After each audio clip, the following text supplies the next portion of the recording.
Coming up on today's headlines, the new Dr. Doom has fans divided. It's Robert Downey Jr. Robert Downey Jr. is Dr. Doom. Oh, okay. And speaking of Dr. Doom, goodbye, King Dynasty. It's Robert Downey Jr. Robert Downey Jr. is Dr. Doom. It's Robert Downey Jr. Get out of my shot. And Robert Downey Jr. is Dr. Doom. Oh, okay. So I'll do the rest. Deadpool and Wolverine is already wrecking records. Also, DC Studios revealed a new logo. Boring! Robert Downey Jr. is Dr. Doom. That's great news. He said that. Unboring news. Said that. And finally, Giancarlo Esposito's character in A Brave New World is finally revealed. My name's Taylor, and that's Nate. Why is nobody talking about Dr. Doom? Clearly, I'm carrying the show, and everybody's talking about it. What are you talking about? Where have you been? You're not talking about it. And this is in case you missed it. So usually we would start the news with the biggest film of the weekend that's been breaking all types of records. But no. Robert Downey Jr. has been confirmed to play Dr. Doom. Finally! And it's dividing some of the fans. Yes, we all have our questions and theories. Is this a Tony Stark variant? Is he really Victor Von Doom but looks like Tony Stark? We don't know, but what we do know is that this announcement did exactly what it was supposed to do. Get the people talking and excited, and all of a sudden the new Fantastic Four is a must-see. But what do you think about it? We'll give you our spoiler thoughts at the end of the video. Hey. We're filming. We're filming. Put him away. The Avengers Kang Dynasty has a new official title, Avengers Doomsday. And this right here was the right move, leaving Kang in that hot cesspool mess that was Quantumania. And all those that are skeptical of Robert Downey Jr. playing Dr. Doom, make Avengers Doomsday Infinity War. Infinity War was so great, in part of because of Josh Brolin. Robert Downey Jr. is more than Tony Stark. He's also the actor that plays a dude disguised as another dude, better than any other dude that I know. I'm a dude playing a dude disguised as another dude. What? Deadpool and Wolverine is on track to be the highest grossing rated R movie of all time.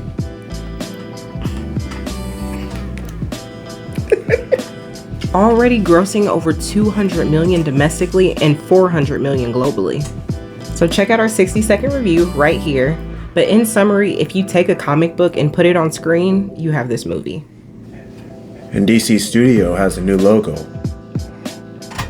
Boring!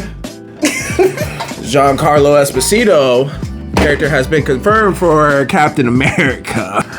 Professor X, no.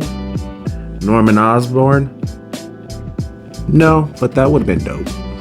However, he is playing Sidewinder, the leader of the villainous organization, the Serpent Society, which also includes characters such as Bushmaster, Cobra, and Black Mamba. This has been the Unprofessional Critics, in case you missed it. And spoiler alert!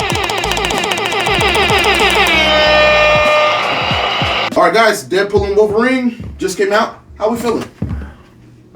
Okay. On track to be the highest grossing rated R movie of all time. Already surpassed the Joker? The total? No, it already surpassed the total of the Marvels already in its first weekend. Well, yeah. That's because the Marvels had bad publicity. The Marvels wasn't rated R. I meant. No. That's fine, but it's still the total gross of the Marvels. Deadpool and Wolverine already passed it. Well, I don't think that's comparable. So. Yeah. I mean, the Marvels was set up for failure. They couldn't promote it. But how are we feeling about the movie overall? Contrary to me playing with this Wolverine head, I liked the movie, but I didn't love it. I didn't love the storyline. Well, a lot of the movie was done so in the void, and I feel like I would have probably loved to see more movie outside of the void, but I understand the necessity of it to get the cameos, to make the cameos work. And I do appreciate all the cameos. It was like watching all the superheroes that I grew up with come together to make an Avengers film. That was amazing in itself. But I feel like the story was rushed towards the end. I don't know. I mean, I loved it. I mean, what do you think they could have done outside of the void to make it, you know, like more? I don't know. The movie's called Deadpool and Wolverine. Maybe see more Deadpool and Wolverine. I mean, adventures. we saw a few Deadpool and Wolverine fights, so I feel like we did, but I guess I would have liked to see more. I mean, I feel like them together. getting out of the void was a huge part of it, though, because nobody has been really able to do that. So I feel like that was it just felt like a giant episode of Loki. It felt like one huge episode of Loki rather than an actual feature film. And I feel like a lot of that has to do with rush writing. I also think that's how they had to kind of incorporate it with the TVA and like getting him into Disney. Yeah. And I mean, like I said, I appreciate the crossover. I appreciate the cameos from... Is he moonwalking? I personally loved it. Yes, I love the cameos. My only gripe about it was like I know he does the fourth wall breaking, but sometimes it was like a little bit too much. It was a little bit like, too sometimes much. It took me out of the movie a little bit. Like at the end part where he was like, all right, I promise guys, we're at the end stretch. We only have a little bit left. And I'm like, I don't care. Like this movie could go on for another hour. I don't care. But I was just like, I just didn't feel necessary. But it was. I felt like that's his theme, but I just felt like it was more than the other movies. I just felt like we got a lot of 20th Century Fox jokes, and we got a lot of Marvel jokes too. And I don't know. I felt like in a way it started to become overbearing because he relied on those throughout the entire movie. Favorite cameo? What cameo had you going like, my guy? Wesley Snipes, Blade. Did not expect that. And I literally applauded in the film, in the theater when he walked out, and with not only Elektra, like Jennifer Gardner's Elektra, but Channing Tatum as Gambit. We finally get to see Channing Tatum as Gambit. Listen, I love me some Elektra. I love me some Blade. But Chris Evans, like... that was hilarious. That was hilarious. He thought he was Captain America. And it said flame on. The theater lit up. That was just amazing. The post-credit scenes where he actually was like, he did say all these things. He deserved to die. Johnny. you saw his Boston accent come out too.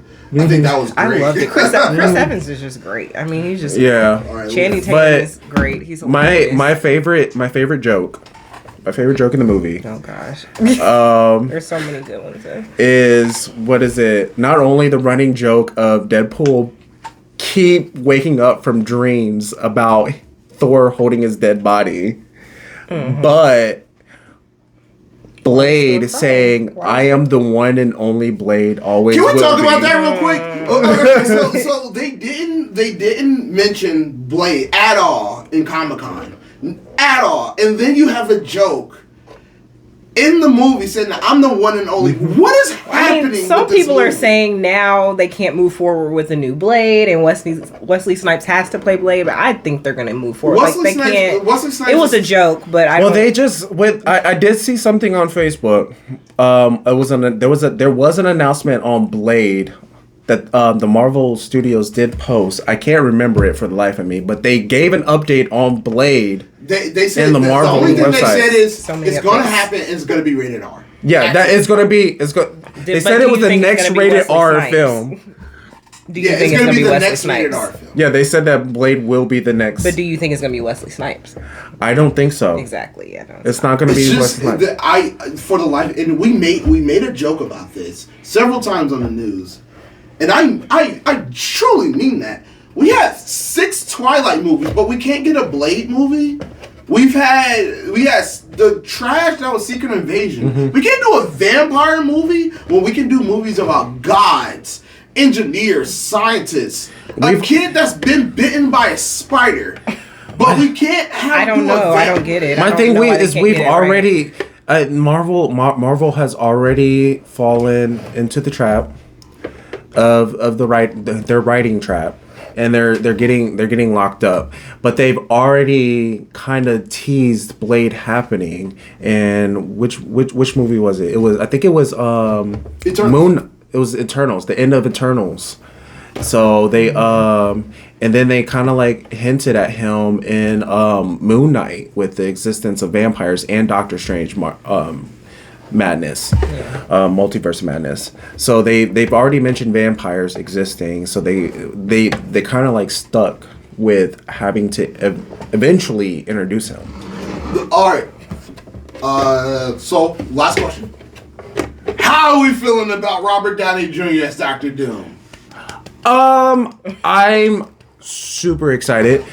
Also because most in part, it's because I'm really a fan of the infamous Iron Man story arc, which is basically the superior Spider-Man for the Iron Man story. Oh, are we thinking? Well, how are you feeling? I mean, I love it. I don't feel like there's any issue with it. I know, like I said, like people have their own opinions, their own theories and everything, but we don't know. I think Marvel might throw us for a loop with it, and I think they're going to execute it well. Like my thing is, like, Tony Stark is responsible for so much of what's been of the bad of the MCU. Even Vision said in Infinity War, ever since Tony Stark said, "I am Iron Man" in 2008, crime, supervillains skyrocketed. What happens if Robert Downey Jr. didn't have his come to Jesus moment, if you will? Like, what happens if he was on that trajectory and he said, "Hey, I can fix it"? You would get Doom. See, no, but I don't think that's the storyline that they're gonna follow here. I don't think so. And I feel like Do you think he's gonna be Tony Stark, or do you think he's gonna be Victor Von Doom? I think he's going to be Victor Von Doom inside Tony Stark's body. I think he might be Tony Stark, because there was some theories saying that Doctor Strange had saw this version of Tony Stark and tried to avoid that, and there's just... But we've already established time travel as being a means to disrupt the multiverse. So but he could be a variant. We've seen that with Deadpool, and I feel like with the way they have it sequenced is Fantastic Four, Avengers Doomsday, and then Avengers Secret Wars. So I feel like we're going to get a Victor Von Doom in Fantastic Four that they're not announcing yet. But through time travel, he is going to go back to Endgame and get Tony Stark's charred body and become Victor Von Doom in 616. That's a good take. Yeah, I do. Universe. And I think that would be the biggest shock to everybody. I mean, I feel like it's going to fuck up Tom Holland's Spider-Man. He's gonna. That'd be the fight. This is his canon event. To be miserable. Right. More trauma. But thanks for tuning in, guys. Drop a comment down below. Let us know what you think. Please. Let us know. We'll engage with you. Yes, we will. I will single-handedly reply to each and every one of you. But this has been In Case You Missed It. Peace out. Goodbye, bub.